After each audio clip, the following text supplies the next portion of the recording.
বলবানপুর নামে এক ছোট্ট গ্রামে এক ছোট্ট কুটিরে বাস করত হরনাথ নামে একজন চাষি। সে তার স্ত্রী সন্তানকে নিয়ে সুখে শান্তিতে বাস করত। হরনাথ একদিন বাজারে যাওয়ার সময় তার সাথে হঠাৎ দেখা হয়ে গেল রামলালের। রামলাল বলতে লাগলো, হরনাথ ভাই, এদিকে তো বিশাল কাণ্ড ঘটে গেল গো। আরে রামলাল ভাই, তুমি কি বলছো? তোমার তো কথা আমি বুঝতেই পারছি না গো। আরে ওই ধস পাড়ার দীনকৃষ্ণ খুব অল্প দামে তার গরু বিক্রি করে দিচ্ছে। আরে এ তো দারুণ ব্যাপার, আমারও তো একটা গরুর খুবই দরকার। আমার অবস্থা যা খারাপ, একটা গরু কিনে যদি সংসারে হাল ফেরানো যায়।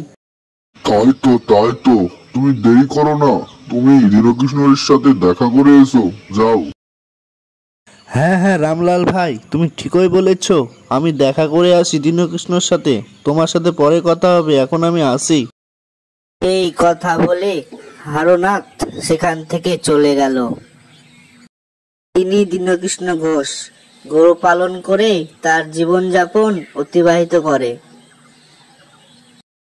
হরনাথ গরু কিনবে বলে দীনকৃষ্ণর কাছে চলে আসলো।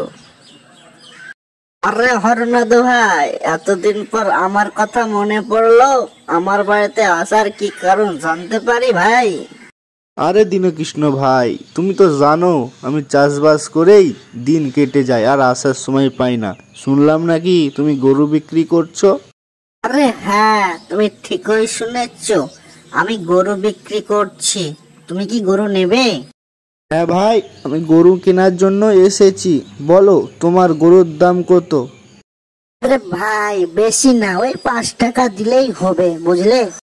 হরনাথ দীনকৃষ্ণকে 5 টাকা দিয়ে তার গরু নিয়ে বাড়ির দিকে রওনা হতে লাগলো। রাস্তায় যেতে যেতে হরনাথ গরুটিকে বলতে লাগলো, তোকে যত্ন করে আমার স্ত্রী সন্তানের সব স্বপ্ন পূরণ করব। হরনাথ এবং তার গরু দুজনে মিলে বাড়ি ফিরল। কই গো গিন্নি, বাড়িতে আছো? দেখো তোমার জন্য আমি কি নিয়ে এসেছি। আমলো যা মিনসা এত চেঁচাচ্ছে কেন? আমার জন্য কিনে আসলো? আরে গিন্নি, দেখো দেখো, ওই পাড়ার দীনকৃষ্ণের কাছ থেকে একটা গরু কিনে এনেছি। আরে তোমার বুদ্ধি কি লোপ পেয়েছে? তোমাকে 5 টাকা দিয়েছি বাজার করতে, বাজার না করে তুমি একটি গরু কিনে নিয়ে এসেছো।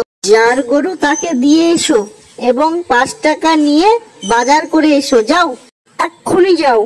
তারা অবাক হয়ে গেল এত চাল ডাল সবজি দেখে।